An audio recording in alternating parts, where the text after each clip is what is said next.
오늘부터 영등포에 위치한 지식산업센터를 모두 알아보겠습니다. 물론 영등포 하면 여의도동이 가장 대표적이라 할 수 있지만 여의도에는 지식산업센터가 없습니다. 영등포 하면 여의도를 제외하고 가장 대표적인 동이 양평동, 당산동, 물레동입니다. 이 세 곳에 지식산업센터가 집중되어 있습니다. 순서대로 첫 번째, 양평동, 두 번째, 당산동, 마지막으로 물레동 순서로 알아보도록 하겠습니다. 영등포 지식산업센터 중 오늘은 5호선 양평역 초역세권에 위치한 월드메르디앙 비즈센터에 대해서 알아보겠습니다. 2007년도에 준공된 건물로 연면적 약 9,000평의 건물로 지하 2층, 지상 12층으로 구성되어 있죠. 영등포에서는 연식이 오래된 측에 속하지만 아직까지도 건물, 외관이나 내부를 보면 그리 오래되지는 않아 보입니다. 건물의 공실도 거의 없어 꾸준하게 인기를 끌고 있는 건물에 속하죠. 월드메르디앙 비즈센터의 가장 큰 장점 중에 하나가 바로 60%의 전용률이라는 것이죠. 전용률이라는 것을 쉽게 설명하면 실면적 대비 분양면적의 비율입니다. 그럼 전용률이 높다는 것은 분양면적은 작은데 실사용하는 실면적이 크다라는 것이죠. 바꾸어 표현하면 실면적 대비 분양면적이 작다는 것입니다. 보통 관리비 책정이나 매매가를 산정할 때 분양면적으로 계산을 합니다. 그러니 직접 사용하는 임차인의 입장이나 이 부동산을 매입하는 매수인의 입장에서 볼 때 임차인은 실사용 면적 대비 월 관리비가 저렴하다는 것이고 매수인의 입장에서는 넓은 사무실을 싸게 매입하는 효과가 있는 것이죠.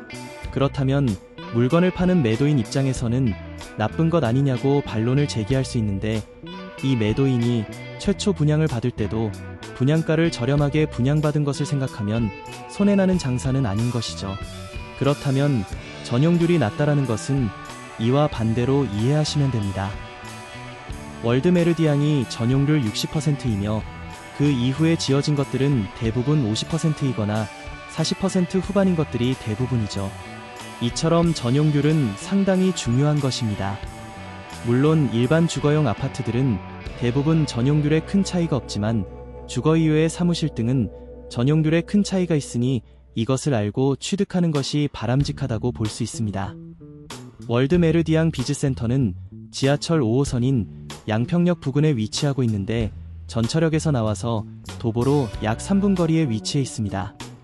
그런데 양평역의 지하 깊이가 상당히 깊습니다. 올라오시는데 운동 좀 되실 겁니다. 월드메르디앙 비즈센터 1층에 저희 보라부동산이 위치해 있습니다. 이제 로비로 들어가 보죠. 로비 좌우로는 식당들이 위치해 있네요. 로비 끝에 엘리베이터가 보이시죠?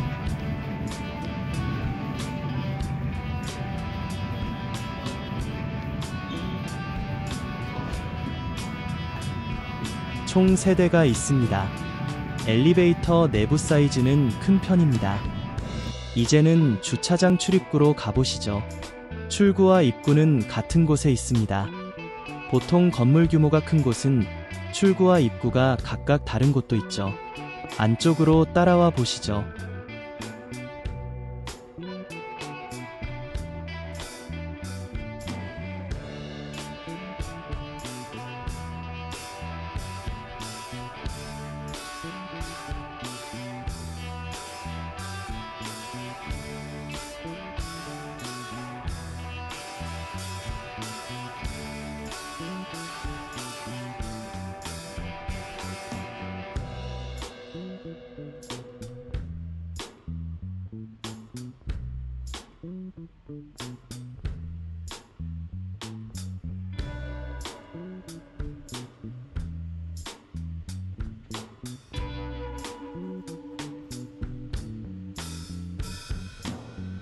안쪽 우측 끝에는 화물 엘리베이터가 있고 하역장이 있습니다.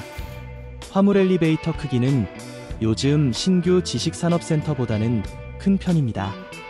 지하 주차장입니다. 지하 1층, 2층으로 형성되어 있죠. 지저분하지 않고 깔끔합니다. 주차 대수는 넉넉한 편이라서 입주해서 주차하는데 불편함은 없으실 겁니다.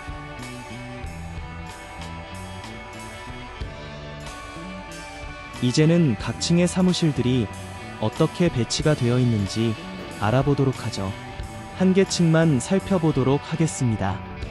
엘리베이터에서 내리면 왼편으로 사무실이 2개가 있고 안쪽으로 길게 사무실이 위치해 있습니다.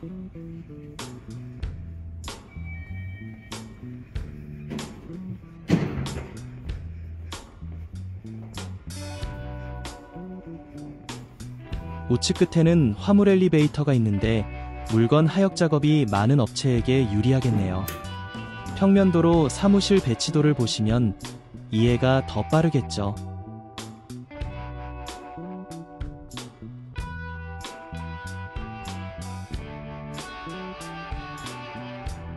마지막으로 건물 옥상을 살펴보기로 하죠. 한쪽 면으로는 예쁜 나무들이 식재가 되어 있습니다. 참고로 옥상에서는 흡연을 허용하지를 않습니다. 흡연구역은 1층 주차장 입구에 마련되어 있습니다.